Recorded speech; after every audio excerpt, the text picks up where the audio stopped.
We have some manufacturing superheroes in the house. We're going to have some fun on the engineers, right? As an icebreaker, we had the optimist, the pessimist, and the engineer. The optimist says, the glass is half full. That's probably the marketing person. The pessimist says, the glass is half empty. I think that's the accountant. The engineer says, the glass is twice as big as it needs to be. So let's get started here. Y'all were supposed to laugh. We practice, engineers, they just. On the stage, we have with us Varsha Patel. She's with McCormick and Company. As part of the engineering team, Varsha provides leadership for capital investment and technical support, and her background is in mechanical engineering. You're going to see a theme here. By the way, I'm the marketing person. I don't know why they have me up here. The only engineering worth talking about, by the way. That was okay. We're competing up here. She's trying to say that mechanical engineering is more important. Lieutenant Governor Miller, we know that it's civil engineering is more important. Industrial. Leslie Bass is with Coty Inc. She leads Coty's largest global distribution center with over $1 billion in gross sales. Her background is in industrial engineering. And Melissa Johanson is with Northrop Grumman. She is program director for the Advanced Land Sensors Operating Unit. That's a mouthful, right? And this is the reason why it's a mouthful. Her background is in material science engineering and mechanical engineering. All right, so we're going to do some speed dating first. We got to get started with just some fun questions to get to know these superheroes.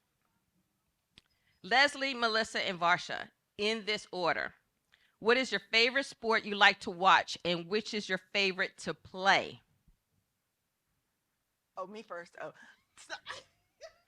Football. My favorite sport to watch? Yes. Yes, football. You looked at me. And which one is to play? Tennis. Okay. Oh. Mine is books. Melissa. So I also love football, but I will say right now my son has been doing competitive gymnastics, so I've learned a lot about competitive gymnastics for boys, and it's been really fun to watch, so for anyone out there. And then to play, I don't really play any sports. You have to pick something. Is walking a sport? Yes. Call it walking. It's in the Olympics. Yes. Varsha. I'm easy. It's tennis and tennis. Okay, all right. In this order, and we got to go quicker. Yeah. Okay. Melissa, Varsha, and Leslie, in this order. Would you rather spend your leisure day hiking or at an art museum? Hiking. Varsha, you're next. Oh, museum. Hiking. Own it, Varsha. Come on. It's a tough one. I love it. Okay, all right. I'm sorry. We're going to go even I want to faster. hike in a museum. Fair. The engineers, you see this, they don't have a simple question. They don't. Varsha, Leslie, and Melissa, in this order. Would you rather have the ability to fly or the ability to teleport? To fly. Teleport. Man, my son asked me this the other day. Fly. Okay. All right. Melissa, Varsha, and Leslie, in this order. What is a skill you've always wanted to learn? To computer code. What was that? She said computer code. We had the coolest nerds in the world. Okay, come on. Varsha. I think it'd be the same. Yeah, computer What? Oh, coding. you see this theme. Yeah. Okay, so wait till we get Computer coding. computer coding. I'm not going to say computer coding. Sure. I'm going to say multiple languages. I know some. I want to be fluent in multiple languages. Yes. Okay, the last speed question, okay? Last one. Because we're so fast. Varsha, Leslie, and Melissa, in this order. What is one of your favorite songs you play to get you hyped for work? Turn up the heat by a British singer. You should listen to it. Okay, we're going to have you sing afterwards. No. Leslie? I don't think I can say it.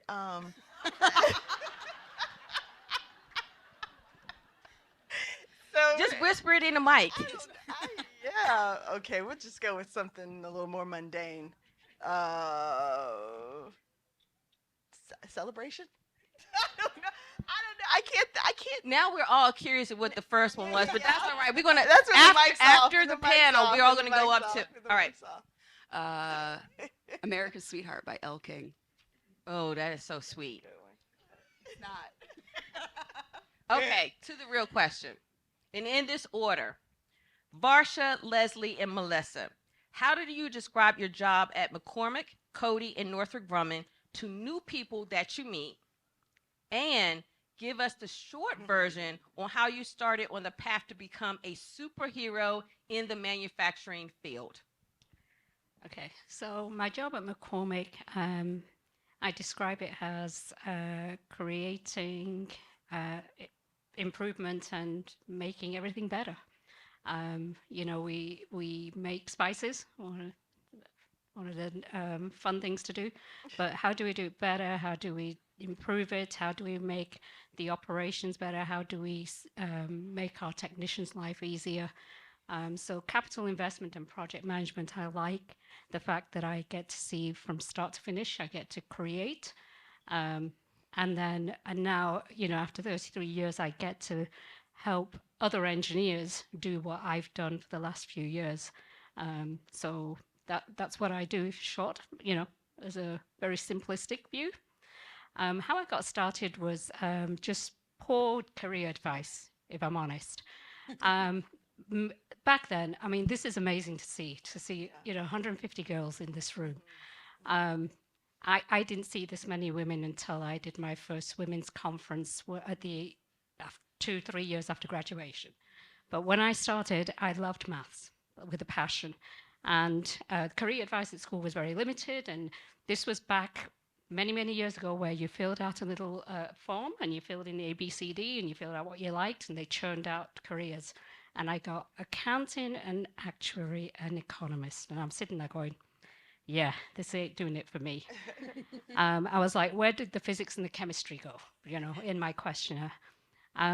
I was lucky around this age, around 17. I luckily came across a flyer regarding Women in Science and Engineering Conference. It was a week-long conference that was run in the UK at several universities. And you went and stayed at the university, which was also great, right, to teach you that this is what it's going to be like. They brought in a lot of female engineers from industry who acted as your mentor and guide for the week. We stayed together, laughed together, did lots of fun things together. But what they also did was they gave us a project. We actually went and had a couple of small classes. We had a project to do something, build something, and then explain it. And I think that's what gave me the taste. I'm like, this is what's been missing from my life. I want something that moves. And then when I look back, the signs were there. I was always fascinated with moving equipment. I watched Star Wars 9 times when it first came out because it was just out there, right? It was possibilities. And so that week really, really just solidified. I'm like, this is what I've been looking for. So it was very fortunate that I got into it. And then aeronautical was where my heart was, but the sensible part of me said, go for mechanical. So that's why I would learn, flying would be what I want. But,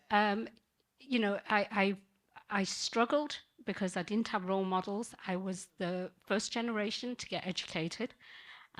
So at home, I didn't have as much, people to fall back on. But to what Aruna, Lieutenant Governor said, educators were really part of it as well. They did recognize me and I had a lot of encouragement from them. So it was chance, but I had a few lucky breaks that got me onto the right path, and I love it. I'm sorry if we're looking at each other. We're having like a love fest up here, right? And we have to just pull it out of Varsha a little bit. So you were in school in the UK. Correct. So you didn't mention that part of it. So can you just expound on that a little bit more? So also in the UK, I would say that there's fewer women in engineering. There's a smaller manufacturing base, so there was even fewer role models. So I, like I said, educators. I had a lot of male colleagues in school as well who kind of kept me going, right? It was that I will that really kept me going. Um, and the other thing the other piece of luck I had was, so 17, I decided I'm doing engineering. I applied to universities, and I got onto a sponsorship program. So this was, this 1 year in industry kind of rings to me. The sponsorship program required me to work for a year. So I actually did work for my sponsoring company for a whole year, and they rotated me through design, construction, all the fields of engineering. And that really, by the time I went to university, I was like, yeah, this is the right thing for me. And I know that's a challenge. I have a daughter who's in college, and I know that, in the first and second year at university, she was still kind of struggling a little bit. But, I do feel like the more we can expose people to young people to careers, the more important it is. It was luck for me, really. Yeah. All right, Leslie, you're up next. How is it with what are you doing at Coty, and Yep. how did you get started in this path? So it's not really sexy what I do at Coty. Ship product to the customer, so to Walgreens, Walmarts, those sort of folks. But I ship cosmetic products, so that's kind of fun, and fragrances and hair care. So Root Touch Up. Shout out to Clara on Root Touch Up. So that's what I do. It is a lot of fun. I used to say I worked in manufacturing, so in the plants for probably my first 25 years, and then I went out to the distribution center, and I was like, okay, this is going to be a lot of fun. How much trouble is it to put a box on a truck? And I learned very quickly, for those of you who might be in the industry, that's not so easy. But anyway, so how did I get into this? Similar to Varsha, I stumbled into this. So my mother would say, I was a very curious child, and I think that was code for I like to break things a lot and then figure out how they worked and put them back together. And so she probably knew long before I knew that I wanted to do this.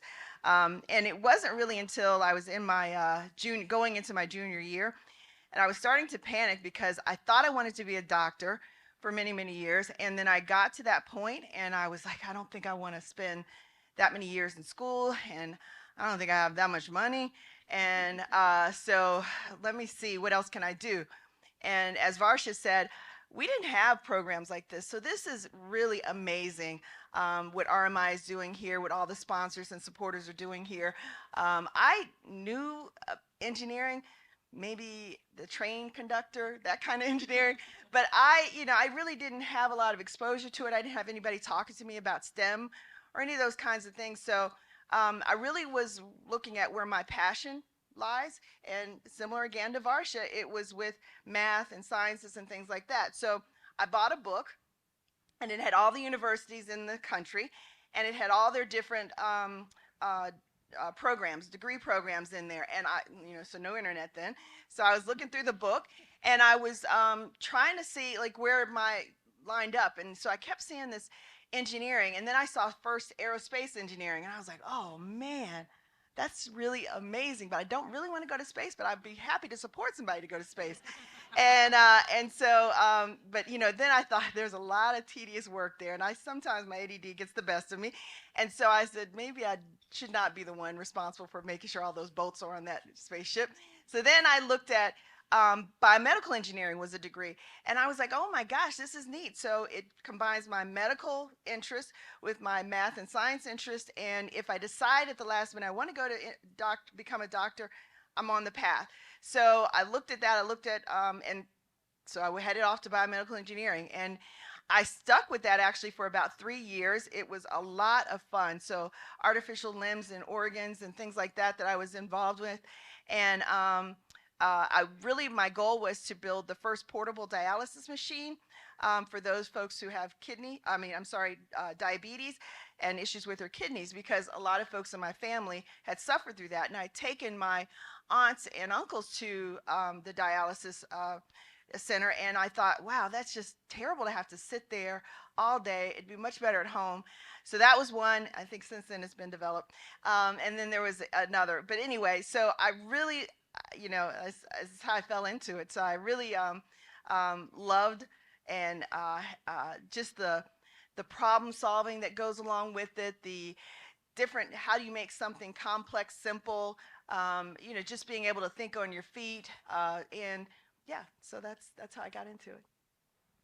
And thank you, Leslie. So, Melissa, bring us home with what you're doing at Northrop Grumman, and how did you get started in being a superhero in the Okay. manufacturing field?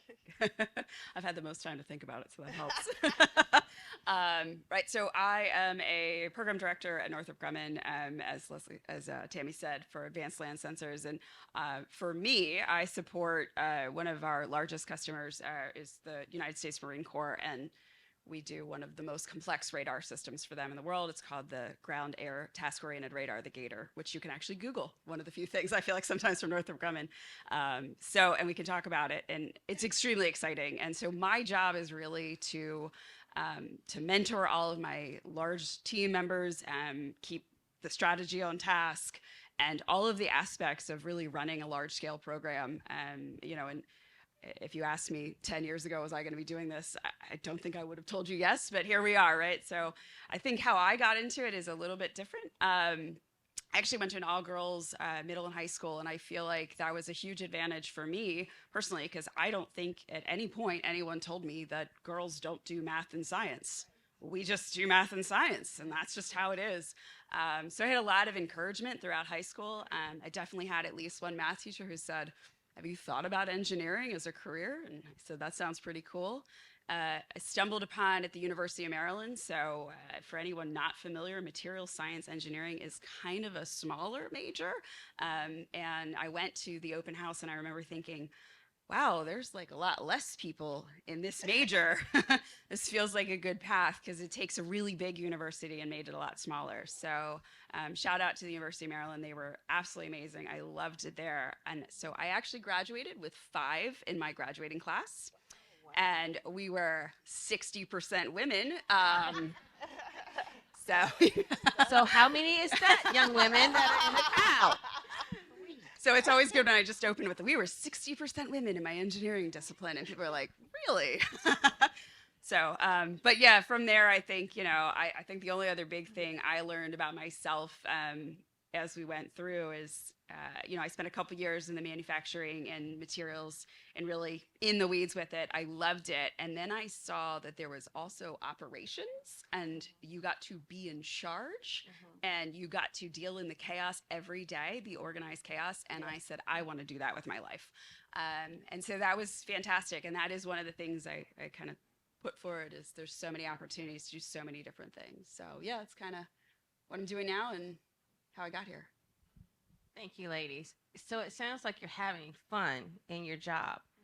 But for those young ladies that are still considering how to get into manufacturing and any STEM jobs, what do you think you might have done differently early on? Do I get to go first? You do. Okay. One of the things I feel like I didn't have as many opportunities, or wish I had seen more of, was it was definitely a jarring experience when I got out of university and went into a job.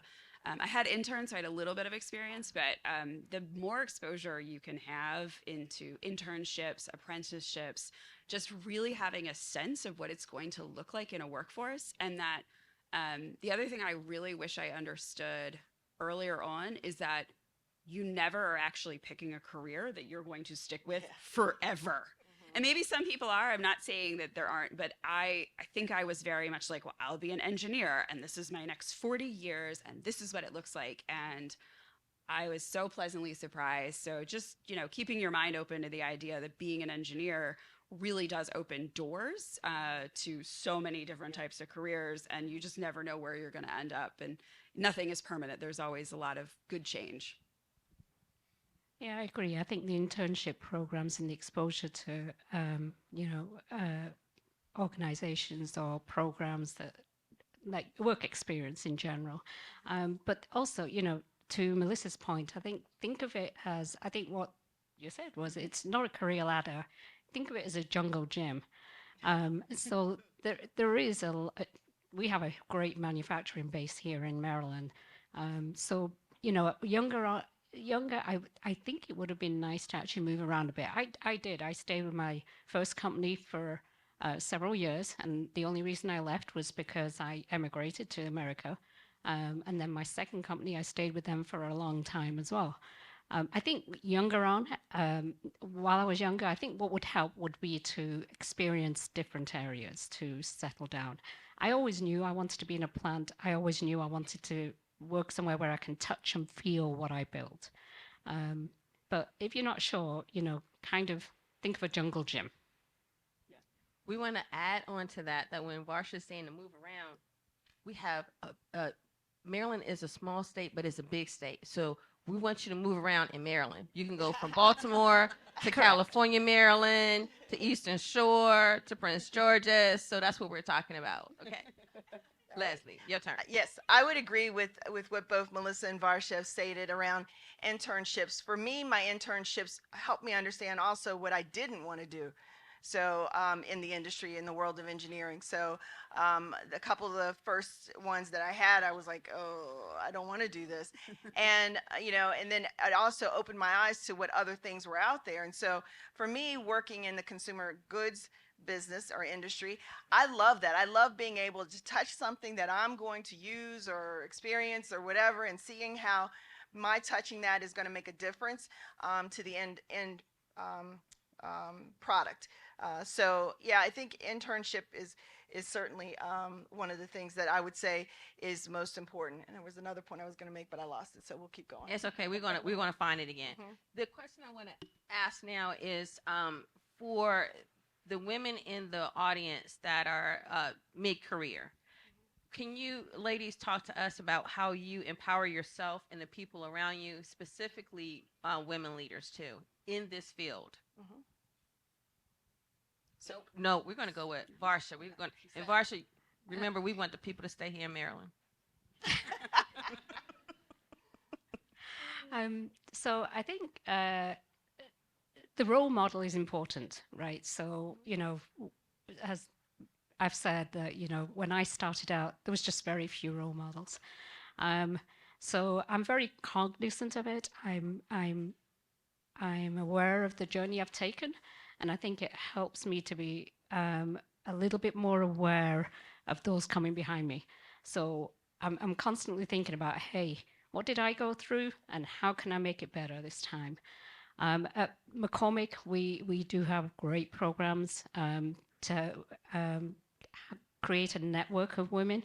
And the one thing about supply chain I like is it's not just women in engineering. There is women in different functions as well. And that larger support group makes a difference as well. And it's not only that. I work in capital investment, so I actually get to work with other companies as well, engineering companies. And it's the admin people, it's the business development managers in those companies. Your group is much larger. I think also we do want to advocate and educate the men in this field as well, in a male-dominated environment. And again, that's come a long way. They can understand, but they've not walked in your shoes. So you've got to be able to leverage the fact that you've walked what some of the young women are now embarking on. So I think keeping it open, just being open. I think LinkedIn, we've got a lot of great things out there now with technology that we can keep connected. You're not alone. I think that's the message. I think growing up, I did feel like, hey, I'm alone. It made me a little hard, right?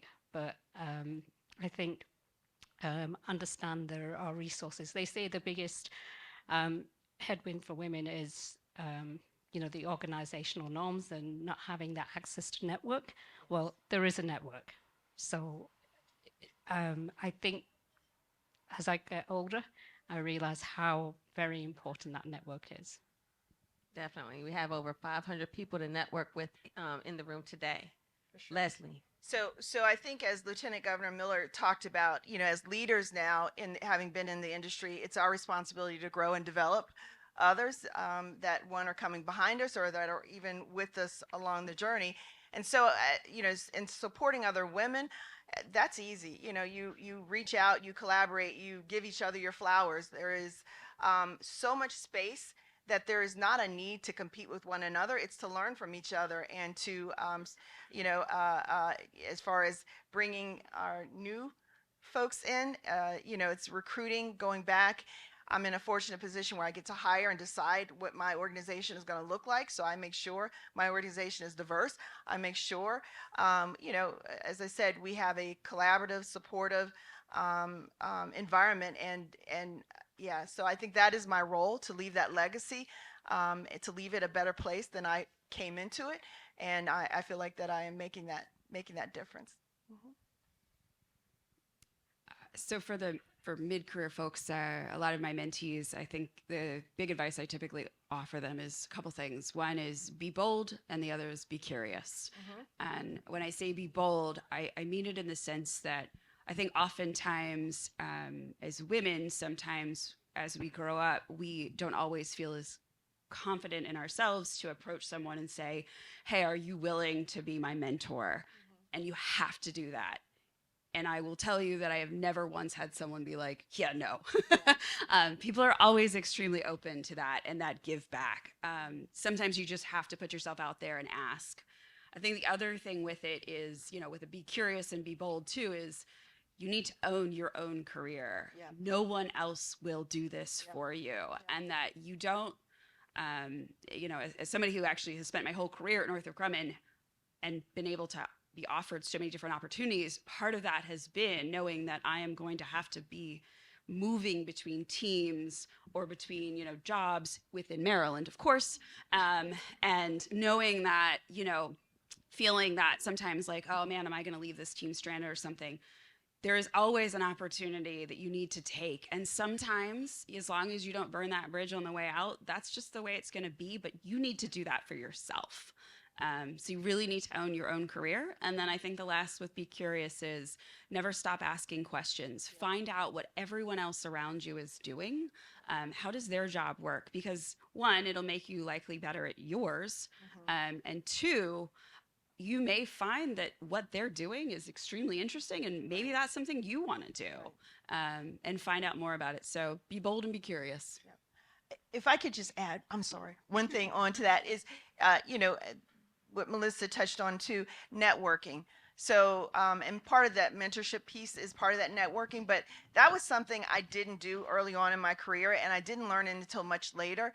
It's important it's not just about your results or delivering what you're supposed to deliver and all those things. It is about that, but you also have to get out there and get to know people, and people need to know who you are. So when those opportunities come up and your name is in the room, when those opportunities come up, people know what's going on. People want to surround themselves with people they know, they trust, they have shared values with, and if they don't know you, then you're not going to get exposed to those opportunities. So I think that's very important, is that networking piece that in whatever you do. Okay, we're going to open up for questions, but I just want to add a little bit to this piece, even though I'm not on the STEM side. Marketing, we do a lot with numbers. But I would encourage mid-managers and senior level leaders in the room, be proactive when you are helping others come up. Be the champions. Don't wait for them to come to you and say that they want a promotion. Pull them to the side, help them with professional development. You write up the pieces for them to be promoted. You speak for them when they're not in the room. Like it's okay for women to show up differently. Lieutenant Governor, oops, take that out. Lieutenant Governor Miller. Go Army, go Army, go Army. Governor Moore, it's funny, Governor Moore is Army. My daughter is, I have to shoot a plug. My daughter she's serving in the Navy. She just graduated from the nuclear propulsion program and she's just been deployed. She's just 20 years old and she graduated from Centennial High School out of Howard County. She's gonna come back to Maryland to live and grow. So we're about to open it up for the floor for one question over here, and I think we might have a question over on the other side. Question, young lady. But Oh. since I have the mic, Tammy, I can. I was I gonna have a say because question. I have another joke, a knock joke. If we don't have a question, do we have any questions from the audience? Raise your hand high. Oh, come on this side. We have to have a question. All right, because I'm gonna give another engineering joke. We have a question. We have a question. Oh, see, y'all don't want to hear my jokes. Come on, Stan. I want you to say your name on screen. Hi, I'm Nadia, and I'm. Speak a little bit louder into the mic. Hi, I'm Nadia, and I'm from Old Mill High. My question to you is, in your life, I'm sure you have had a lot of failures, a few.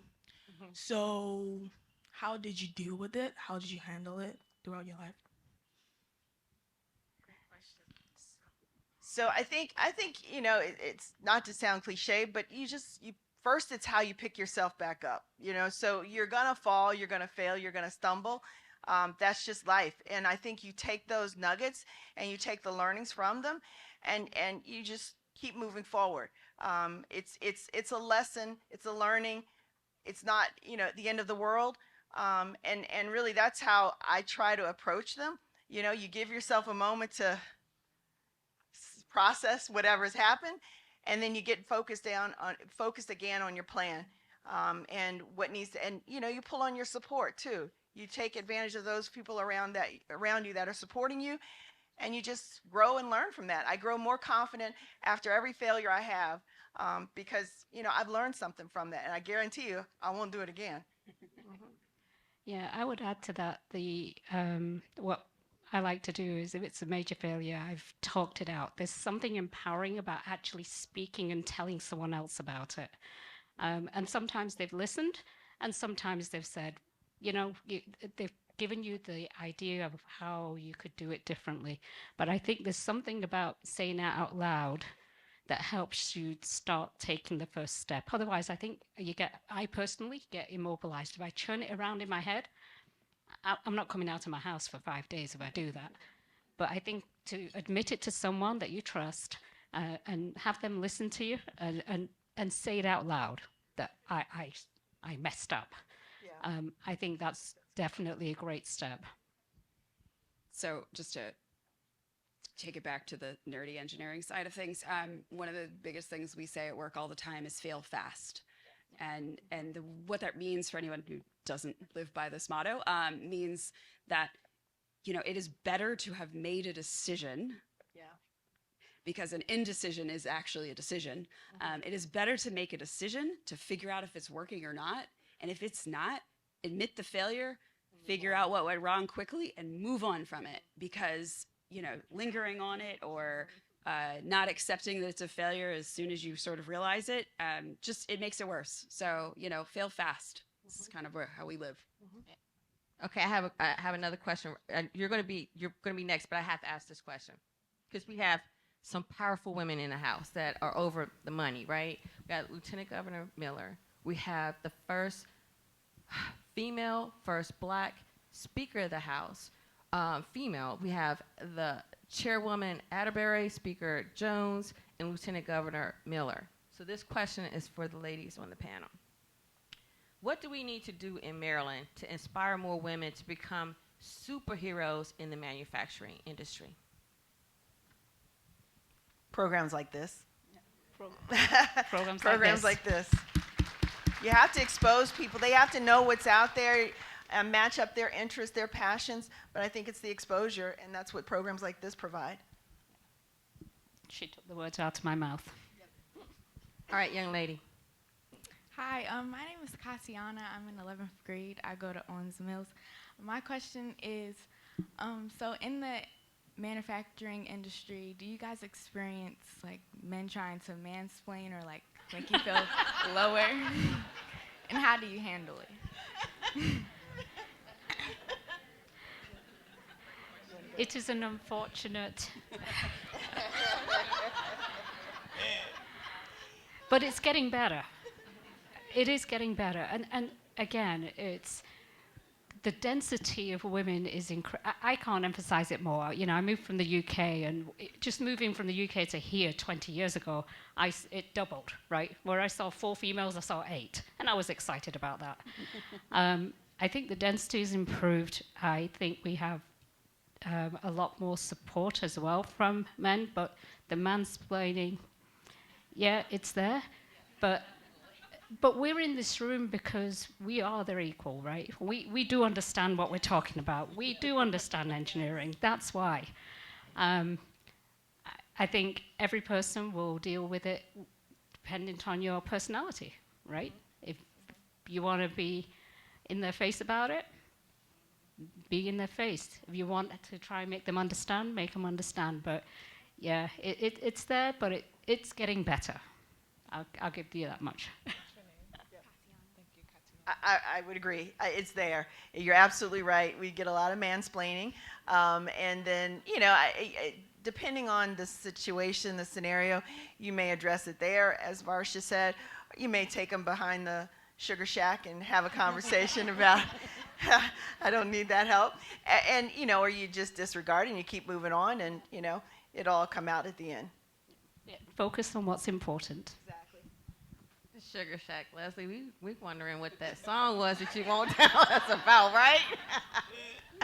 Okay, so we need to get to the specifics. Like, let's let these young ladies know, like, not just a broad example, but tell us a challenge that you faced in the manufacturing field because of your gender and how you overcame that. Because you're superheroes. I'm sitting on the stage with some superheroes. Yeah, so I think sometimes, you know, when you first get in a workforce, you know, no matter what, gender aside, you're always going to be the more junior person. That's just, I mean, that's just purely how it works.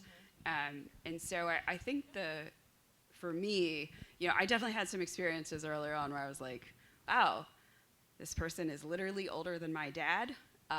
By the way, do not tell someone they're older than your dad. It doesn't go well. Or older than the mom. Yeah, never my mom. Let us pretend like we are still. No, my mom's like 45, right?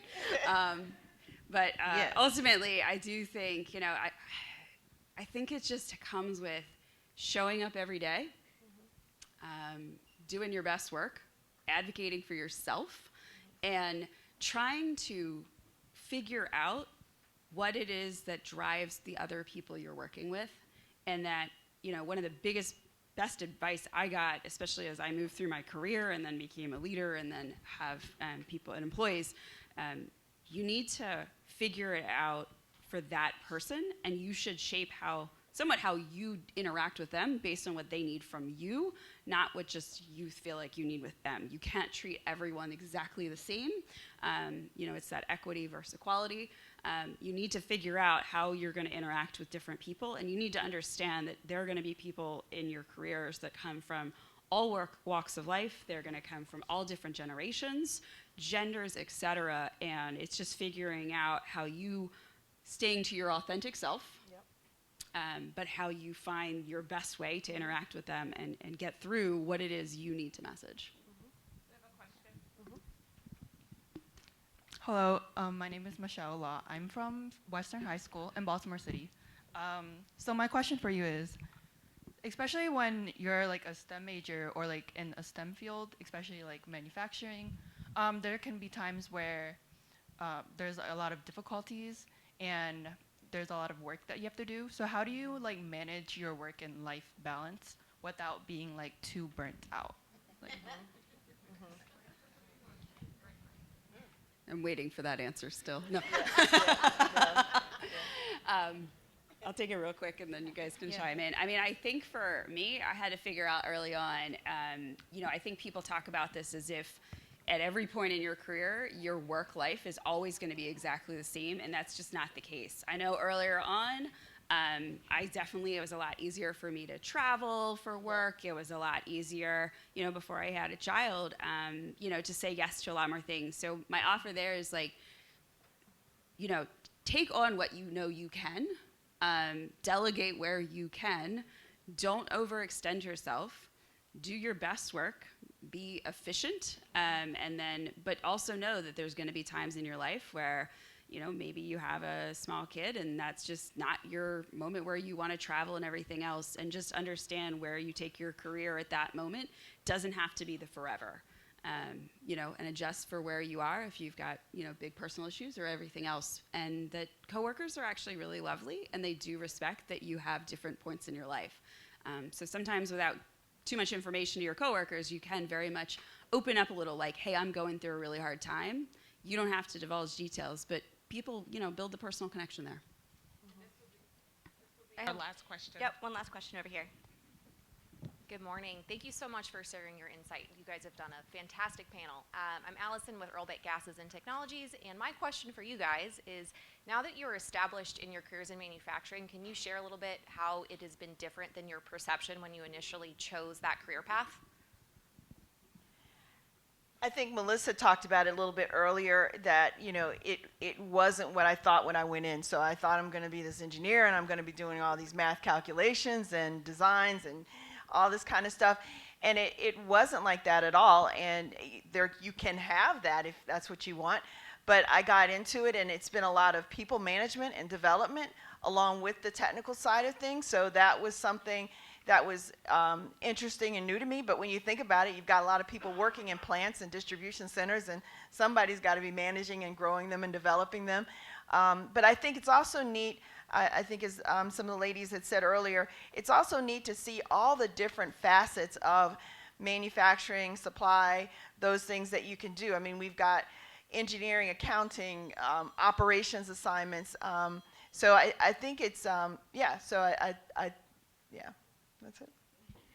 Yeah, I think the early part of the career was spent establishing myself, building my, technical skills, my project management skills, and establishing the skill set and what my brand is. As my career's involved, and I was very focused on that. I was very focused on delivering results, as you are when you're younger. And as time has gone on, I've realized that now it's important that what I give back, right? People are watching me. So these successes, which, I've been like, okay, great, I got an appraisal, this is good, I did a great job on that project. But now people are watching me, so I've become a lot more aware of that. And now at this stage, I want to give back. And, the experience I've got, we've got a lot of young engineers now in McCormick. Companies tend to go through cycles, and we're at that. And I want to be able to just leave them in a better state, all young engineers. And I've realized how important, being a role model is. And that's why when last week I got asked if I would join this panel, I was like, we have to have this visibility, and that we've got to start, this is part of me giving back. When I was young, so I just want to diverge. At my first job, we were starting up a nuclear facility, and we were doing some PR. So the PR team, the photographers came during the day to scout the area. And then they came up to me and said, so, all right, we've done it. When will you be back? I goes, well, I'm on afternoon shift, but tomorrow when you come to photograph that guy over here, he's on shift. I'm doing the afternoon shift. They're like, no, we want you in the picture. And at that time, I was like, I was young. I'll remind you here. I was like, well, I don't want to be in a picture where we're depicting incorrectly what our company's like. I was the only Asian woman in a 50-mile radius of this nuclear facility. And I'm like, so in the magazine, we're going to say, hey, we've got these diverse persons. And I felt a little affronted being used for that. But as I've got older, I've realized the power of that. So that's why now I feel like I'm more outward thinking than inward thinking, I would say. We probably have more female engineers because they saw you in that magazine. I hope so. Anything last? I think the last thing I can offer that someone, I had a manager that recently retired, and before that, he posed the question to me, what do you want your legacy to be? And I was like, wow, I have never thought of it that way. And it has clearly stuck with me. And so I do feel like I spend a little bit more time, knowing that I'm more outwardly facing, knowing that I should give back, but also, what do I want my legacy to be, and making sure that it's something I'm really proud of at the end of the day. Well, that was amazing. I feel chills. Can we give a warm, loving round of applause for Leslie, Varsha, and Melissa? Thank you, ladies. Thank you.